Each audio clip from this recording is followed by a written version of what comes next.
और अगली बड़ी जानकारी जयपुर से सामने आ रही है। बीजेपी प्रत्याशियों की सूची जारी होने से कांग्रेस में अब हलचल है। केसी वेणुगोपाल के आवास पर करीब 2 घंटे चर्चा हुई है। आगामी रणनीति और चुनाव कैंपेन को लेकर मंथन हुआ है। सीएम अशोक गहलोत, प्रभारी सुखजिंदर सिंह रंधावा इस दौरान मौजूद रहे। सीडब्ल्यूसी की बैठक के बाद सीएम गहलोत लगातार मंथन कर रहे हैं। सीएम अशोक गहलोत दिल्ली में से सरदार शहर जाएंगे। तो बड़ी जानकारी इस वक्त की राजस्थान के जयपुर से है। बीजेपी की लिस्ट जारी होने के बाद से कांग्रेस में हलचल शुरू हो चुकी है।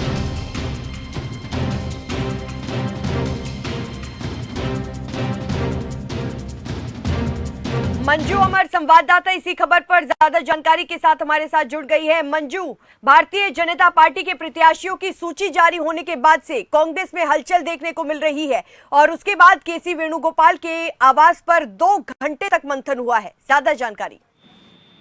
जी किरण, बिल्कुल आपको बताना चाहूंगी, राजस्थान में जो विधानसभा चुनाव को लेकर आचार संहिता कल से लग चुकी है और कल भाजपा प्रत्याशियों की भी राजस्थान में पहली सूची जारी हो चुकी है।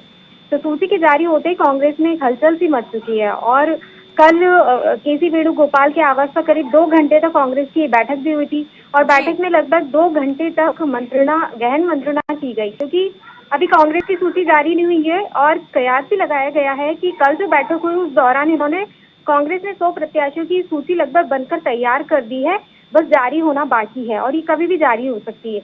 ये बैठक भाजपा की सूची जारी होने के बाद ही हुई है, तो एक हलचल सा मच गया है और भाजपा की सूची जारी होने के बाद इन्होंने आगे की रणनीति पर मंथन किया।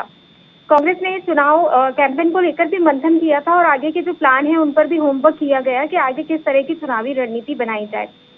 साथ ही चुनावी कैंपेन को तेज करने के लिए गहन चर्चा भी की गई थी, क्योंकि जिस तरह से भाजपा ने सूची जारी की है और कद्दावर नेताओं को जो इन्होंने उतारा है, जैसे सांसद जो कि पावरफुल है राजस्थान में, दिया कुमारी, बाबा बालकनाथ, किरोड़ी लाल मीणा, भागीरथ चौधरी और देवजी पटेल जैसे कद्दावर नेताओं को इन्होंने पहली लिस्ट में नाम जारी किया है। तो इन्हीं पर कांग्रेस का मंथन रहा सूची जारी होने के बाद और इन कद्दावर नेता जो बीजेपी के पावरफुल नेता है, इनके आगे किन प्रत्याशियों को कांग्रेस उतारे कि जिससे कि कांग्रेस जीत हासिल कर सके, तो इन सब बातों पर गहन चर्चा हुई। इस बैठक में कांग्रेस के तमाम नेता दिल्ली में मौजूद थे, जिसमें सीएम गहलोत, प्रभारी सुखजिंदर सिंह रंधावा, पीसीसी चीफ गोविंद डोटासरा भी मौजूद थे और बैठक में मंथन किया गया था कि जो भाजपा ने 7 सांसदों को उतारा है चुनावी मैदान में, तो उनके सामने किस तरह के प्रत्याशियों को ये उतार सके। अब बीजेपी की दूसरी लिस्ट भी कभी भी जल्दी जारी हो सकती है और कांग्रेस की पहली लिस्ट कभी भी जारी हो सकती है। तो अब चुनावी माहौल सा बनता नजर आ रहा है और विधानसभा चुनाव को लेकर एक हलचल सी भी हो चुकी है। सारे नेता दौड़ शुरू कर चुके हैं। अब देखा जाएगा कि ये तो कि कांग्रेस और बीजेपी पार्टी किन प्रत्याशियों को चुनावी मैदान में उतारेगी कि जिससे की पूरी तरह से जीत हासिल कर सके। तो अब आने वाला वक्त ही बताएगा कि सरकार किसकी बनने वाली है। पर फिलहाल सबसे ज्यादा जो मंत्रणा जो हो रही है कि उन प्रत्याशियों को उतारा जाए जहां से ये लोग पार्टी जो है वो जीत हासिल कर सके हर हाल में। तो इस बार का जो चुनाव है वो मोदी वर्सेस गहलोत देखा जा रहा है, तो एक तरह से वर्चस्व की लड़ाई नजर आ रही है।